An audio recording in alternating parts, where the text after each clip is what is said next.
Hello. Okay, we are back with another Patreon review. This one comes from, let's see, T-Bone SF. I sure hope that's his actual name. T-Bone SF requested this one Maybe for us. Maybe T-Bone's F. It could be, yeah. I'm just totally reading it wrong. T-Bones. Mm-hmm. This is for T-Bones, who requested that we watch the movie Better Watch Out. And if you want to subscribe to the top tier level of our Patreon page, which is patreon.com/thecinemasnob, the top tier on there is the one where you request a Patreon review from us, and you pick whoever you want to review the movie and whichever choice you want. It's done in order of request, although we did bump this one up just one. Just to get it in before Christmas, but anyway, so and I haven't been on the site in a while, so there's a few to get to before we reach the bottom. But anyway, so that's done in order how we receive the request. Again, that's patreon.com/thecinemasnob. So Better Watch Out is not that old of a movie. Last year. Yeah, yeah. In fact, I think when this was requested to us, the movie had just come out. Oh, wow. So last year, Man, I believe we're this timely. movie came out. Yes, we are everything but efficient. Anyway, the movie's only like just about a year old. Now, this is the movie that, when you look at the synopsis of it, reads like it could be a good sort of throwback horror movie where it's Christmas, babysitter comes to look after the kid, in this case dude who's about 13 years old, and then an intruder gets into the house, so babysitter with the kid going after the intruder. But the movie does have a little bit of a twist to that old formula. In fact, it's got a twist to a lot of different formulas of a couple of different genres that you might be familiar with. Yeah. The person who made this movie definitely appears that they grew up with the same kind of like horror movies and comedies that, say, you and I did, our age group and older, also grew up with. Yeah. Now, I guess this could be a spoiler because it's not really the rest of this review is going to be spoilers. Yeah, it really, really is. Because while what this movie is about isn't really shown in... I don't know if it is in the trailer or not. It might be in the trailer for this film. But when you actually read the synopsis, what the synopsis says is really just like the first 20 minutes of this movie. Which is great because... Yeah. This was a good one to go in. Like, honestly, you kind of figure it out a little bit if you watch movies. But at the same time, it was fun to watch develop. So spoiler time. It's like if Home Alone... What was Macaulay Culkin's name in that movie? Kevin McAllister? I think I know what you're going to say. Yeah, if Kevin McAllister. If Kevin McAllister was also, Christian Bale in American Psycho. No. Here's what it is. It's if his character from Home Alone was his character from The Good Son. Ooh. Right down to doing real-world consequences of the paint can gag, of the paint can trap in this movie. Yeah. Like, that's totally what this movie is. So what the movie is this 13-year-old little fucker with his best friend who are at that age where they're totally into girls, like trying to be like the young nice guy to the young babysitter who's there. But if the 13-year-old was just this stone cold fucking sociopath who just wants the babysitter all for his own, and in the first 20 minutes of it stages this intruder with his friend in the movie. And then she figures it out about 20 or 30 minutes in, and then it's this little psychopath who's Peter Pan from the Hugh Jackman Pan movie that came out. It's him holding her hostage. And what this movie does that's really, really kind of clever is it basically is like taking a couple of characters that would be like the heroes of an 80s movie and making them monsters. and making them fucking kidnapping, like, sexually assaulting, like, fucking psychopaths. Like, so the makers of this movie were like, okay, what if we took, like, I don't know, Gary and Wyatt from Weird Science, who are totally, like, sex obsessed and are, like, into the opposite sex and all that, and have a crush on every female that moves, but just have absolutely no empathy, emotion at all, and taking what would be the protagonist in a 30-year-old movie and really kind of playing with that and putting it in a modern setting and making it a thriller. And I don't know if the filmmaker did it on purpose, but I sincerely hope he did, because I thought it was clever as shit. Because there was these weird little breaks where, like, this kid would do some horrendous shit, and then there'd be a scene where it's just like, oh yeah, he's the hero. Wait. Yeah, like, because a couple of them, because the babysitter and her boyfriend sometimes are reacting to them as if it's hijinks. Yeah. As it like the baby, so like, okay, towards the end when shit gets real, then it gets a little bit more real. But before then, there's a lot of the babysitter going like, hey, come on, this isn't funny. You're going to get in big trouble. Yeah. And even the boyfriend talking to the best friend going like, hey, come on, you shouldn't be hanging out with this guy. Yeah. You know, and what's...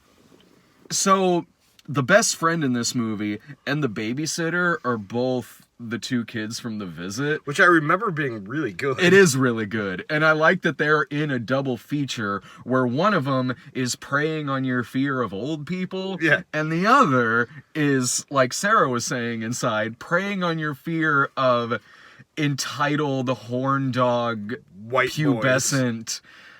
young 13-year-old boys. And that's because Sarah watched this movie with us. We watch it over at Sarah and Dave's place. And what she said is really true about this movie. It'll prey on your fear of just like rapey fucking 13-year-olds who are just going through puberty and sex obsessed. And this kid reaching the point to where he's taken it to like this deadly crazy fucking level. Man, this fucking, find your dad's stash of Playboys. Fuck. And when you see his dad in this, and his dad's played by Patrick Warburton. And his mom's Virginia His mom is Virginia Madsen. And when you see, like, how even Patrick Warburton is with the babysitter, even in this little instance, you kind of understand how this kid grew up like this. Yeah. Like, he's like, okay, he seems to be kind of emulating and taking after his dad to a certain extent. To a certain extent, and his mom is obviously an unhappy person. Yeah, in the little glimpses that we get with the parents. And because this movie is just enough. It's just enough to make you think. Since it is being really really smart and clever with some different and playing with some different tropes of various 80s, early 90s movies, even after we've seen a lot of horrific shit in this movie. People getting killed by paint can death, like from Home Alone. And, this weird love triangle thing that's going on with her and like some ex-boyfriends and shit. And like people are just shot and murdered in this film. And it still has this like hijinksy montage at the end where it's really, really having fun with something you'd see at the end of like Risky Business or Ferris Bueller, where he's got to do all these... He's got to clean up. Yeah, he's got to do all these last minute cleanup but shit. He's staging murders. Yeah. And it is like something you'd see. Doing it to like great fun pop music and like cleaning up his little fucking Kevin McAllister-esque traps with paintball guns and a catapult. Yeah. It even had some funny. I thought I don't know if I think this has to be intentional. I thought it had a couple of pretty funny jump scares at the beginning of the movie. Well, I think they weren't, because at first, like before, I'm not gonna lie, before I caught on to what kind of movie this was gonna be, they had some jump scares that were funny because they weren't effective. Yeah. So it's just kind of like.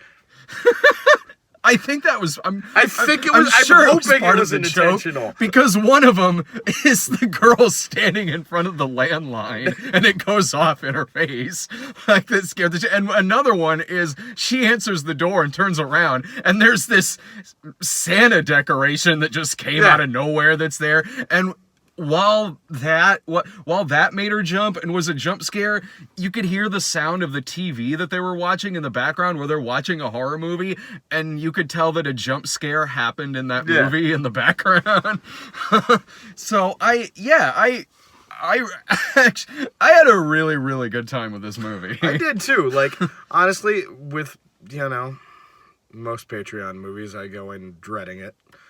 Yeah. And I did go in dreading this because I purposely didn't look fucking anything up. I knew it had good reviews. And before I caught on to what was happening, part of me was like, I don't know about this. But once it started kicking into what the movie is, it's just like, oh, okay. Yeah, once it was like, okay, I see what they're doing here. Like, all right, this is like John Hughes doing Silent Night, Deadly Night. Yeah. With a little Good Night Mommy thrown in there. I was like, all right. And I do like, there's a lot that are in that genre of like killer showing up to stalk the babysitter movies that I do like a lot. Of course, the obvious one being Halloween. But aside from that, even though this is the first part of the movie, but I love When a Stranger Calls. Fright was good.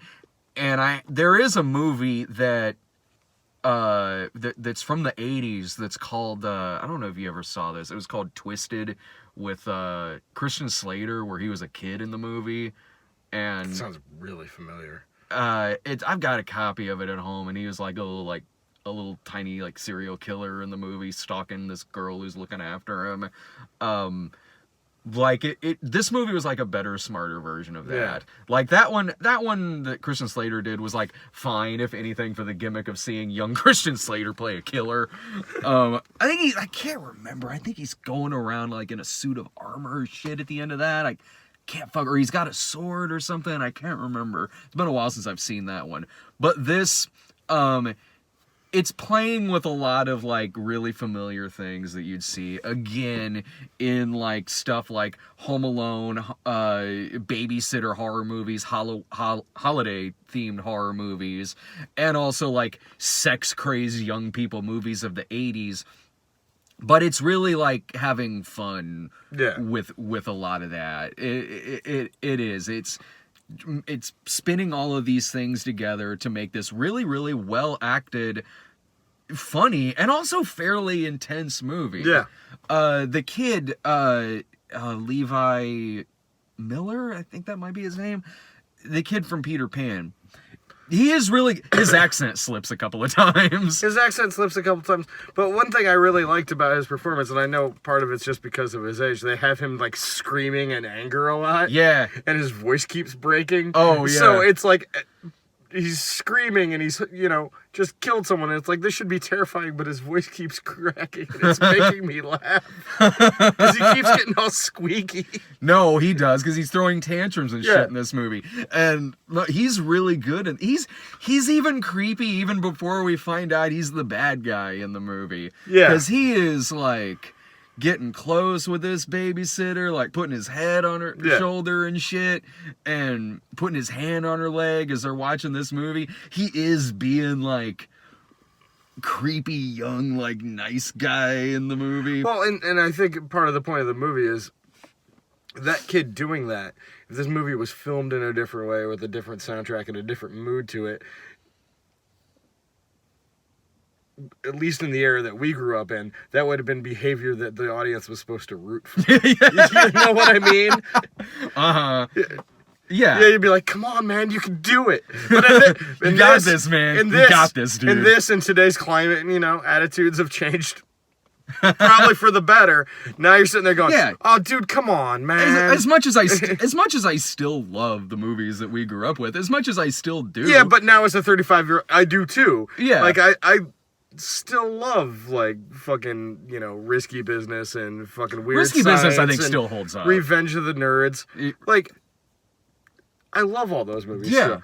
But now that I'm a 35-year-old man, I watch them and I'm like, I still love this movie, but man, these are all terrible people.